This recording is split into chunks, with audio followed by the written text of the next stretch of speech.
Hello students, very good morning. आज की हम अपनी नई क्लास स्टार्ट करें, अपने टॉपिक प्रारंभ करें। उससे पहले पिछली जो क्लास हमने पढ़ी उसको थोड़ा सा याद कर लें। पिछली क्लास में साथियों हमने अधिगम के स्थानांतरण या अंतरण के बारे में समझने का प्रयास किया था। हमने ये जानने की कोशिश की थी कि अधिगम का अंतरण होता क्या है, और उस क्लास में हम लोगों ने ये स्पष्ट किया कि जब पहली परिस्थिति में व्यक्ति को जो ज्ञान प्राप्त होता है वह उस ज्ञान को जब दूसरी परिस्थिति में अच्छे से कर लेता है तो उसी को हम अधिगम का अंतरण कहते हैं। ये बात हमने स्पष्ट कर ली थी। आज का बहुत महत्वपूर्ण टॉपिक अपना है अधिगम स्थानांतरण या अधिगम के अंतरण के सिद्धांत। आज हम इन्हीं के बारे में विस्तार से परिचर्चा करेंगे। साथियों, सबसे पहला जो अधिगम अंतरण का सिद्धांत है वो प्रस्तुत किया था थॉर्नडाइक और रूगर ने। पहला सिद्धांत थॉर्नडाइक और रूगर ने प्रस्तुत किया था, और उन्होंने यानी थॉर्नडाइक और रूगर ने जो सिद्धांत प्रस्तुत किया उस सिद्धांत के माध्यम से उन्होंने क्या कहा, क्या सिद्धांत उन्होंने प्रस्तुत किया। उन्होंने जो सिद्धांत प्रस्तुत किया वो था समरूप तत्व अधिगम अंतरण का सिद्धांत। समरूप तत्व अधिगम अंतरण का सिद्धांत। समरूप तत्व अधिगम अंतरण का सिद्धांत क्या होता है? ये समरूप तत्व एक जैसे ही तत्व हों, यानी कि दो परिस्थितियों में प्रयोग होता है अधिगम अंतरण। पहली परिस्थिति से दूसरी परिस्थिति में ट्रांसफर।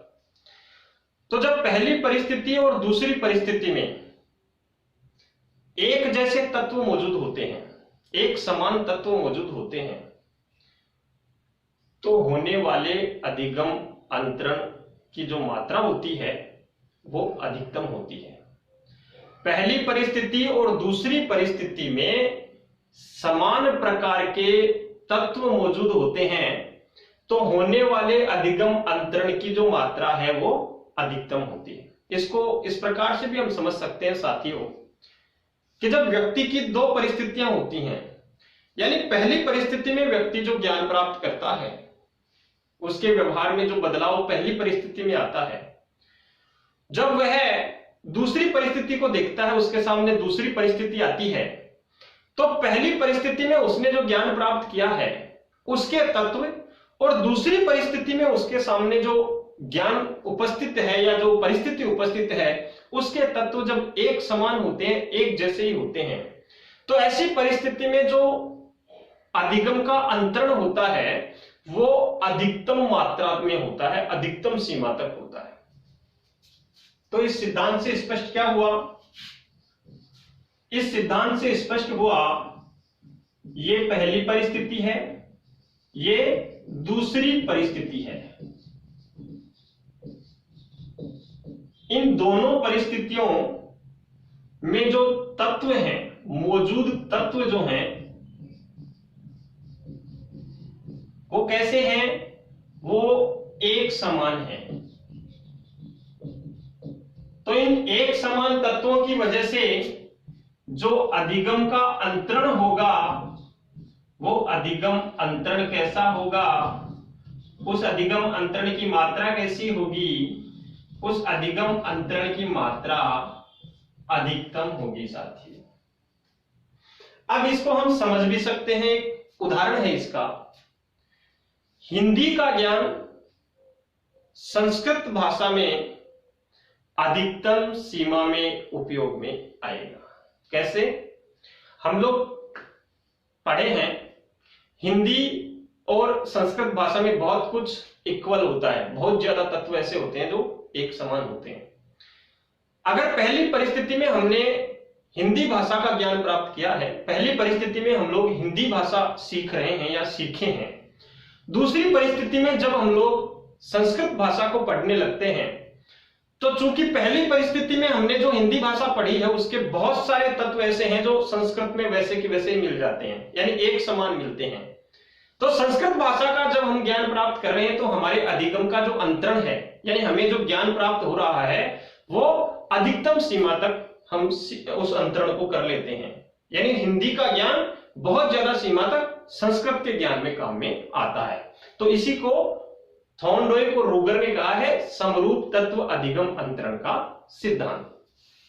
फिर साथियों, इसके बाद में जो दूसरा सिद्धांत है, वो दूसरा सिद्धांत प्रस्तुत किया है चार्ल्स जुड और क्रो एंड क्रो ने। दूसरा सिद्धांत प्रस्तुत किया है चार्ल्स जुड और क्रो एंड क्रो ने।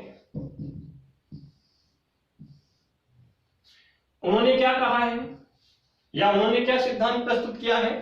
उन्होंने सामान्यीकरण का अधिगम अंतरण सिद्धांत, उन्होंने जो सिद्धांत प्रस्तुत किया है उसका नाम है सामान्यीकरण का अधिगम अंतरण सिद्धांत।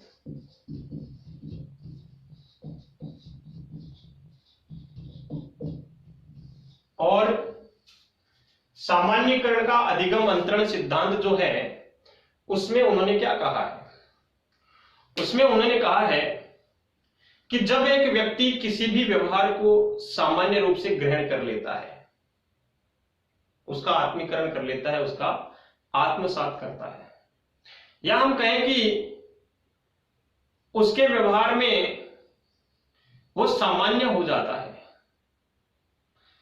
तो उस कार्य को परिस्थिति चाहे कैसी भी हो वह व्यक्ति आसानी से पूरा कर लेगा।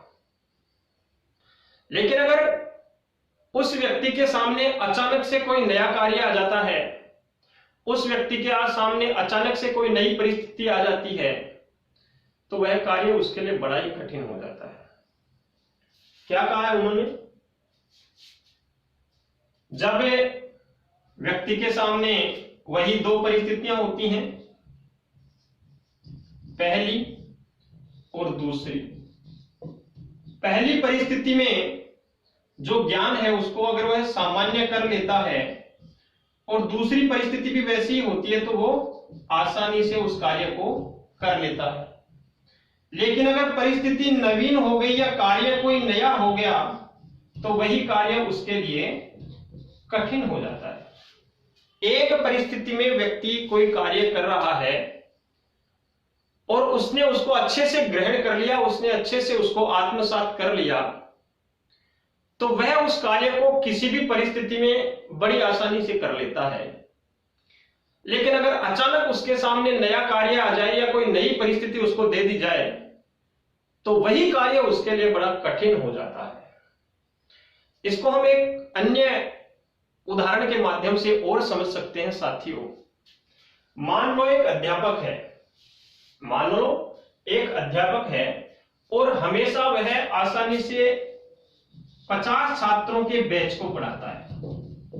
एक अध्यापक 50 छात्रों के बैच को रोज पढ़ाता है, नियमित रूप से पढ़ाता है।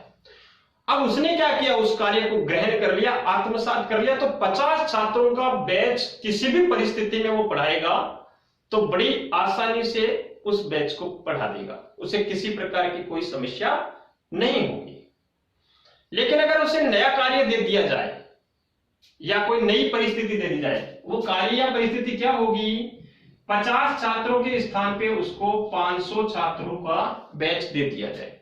50 छात्रों के स्थान पे उसको 500 छात्रों का बैच दे दिया जाए। क्या होगा? इस नई परिस्थिति को देखते ही उसमें घबराहट पैदा हो जाएगी, घबरा जाएगा, क्योंकि उसने 50 छात्रों के बैच को तो आसानी से पढ़ाया है, वो बैच तो बड़ी आसानी से वो पढ़ा लेगा। लेकिन जैसे ही उसको नई परिस्थिति या नया कार्य दिया गया 500 छात्रों का, तो उसमें घबराहट हो जाएगी, क्योंकि ये कार्य उसके लिए कठिन हो जाएगा।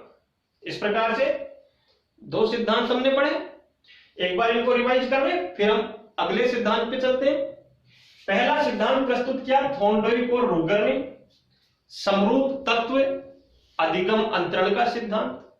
इसमें उन्होंने क्या कहा, दो परिस्थितियां हैं, पहली और दूसरी। दोनों परिस्थितियों में अगर एक जैसे तत्व मौजूद हैं, पहली परिस्थिति और दूसरी परिस्थिति दोनों में अगर एक जैसे तत्व, एक समान तत्व मौजूद हैं, तो उसमें जो अधिगम का अंतरण होगा उसकी मात्रा अधिकतम होगी।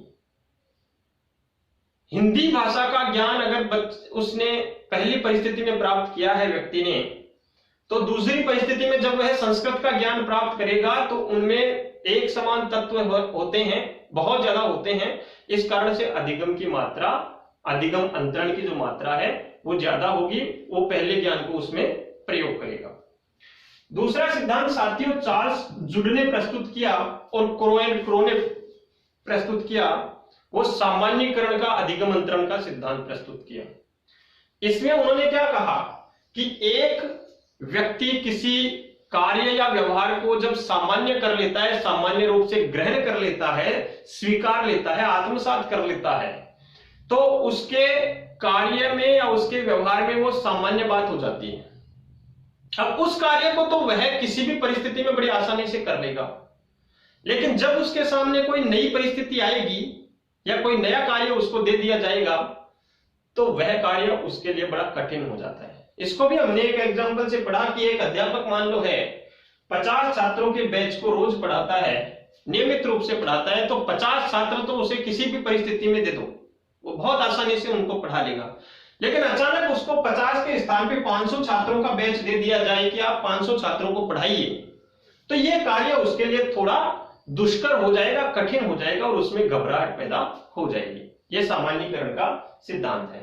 इसके बाद में द्विकारक अधिगम अंतरण का सिद्धांत स्पीयरमैन ने प्रस्तुत किया है। हम उसके बारे में विस्तार से पढ़ें, इससे पहले मैं चाहता हूं कि आप इसका स्क्रीनशॉट ले लीजिए ताकि आप फिर से इसको देख सके और नोट्स इसके बना सके। धन्यवाद।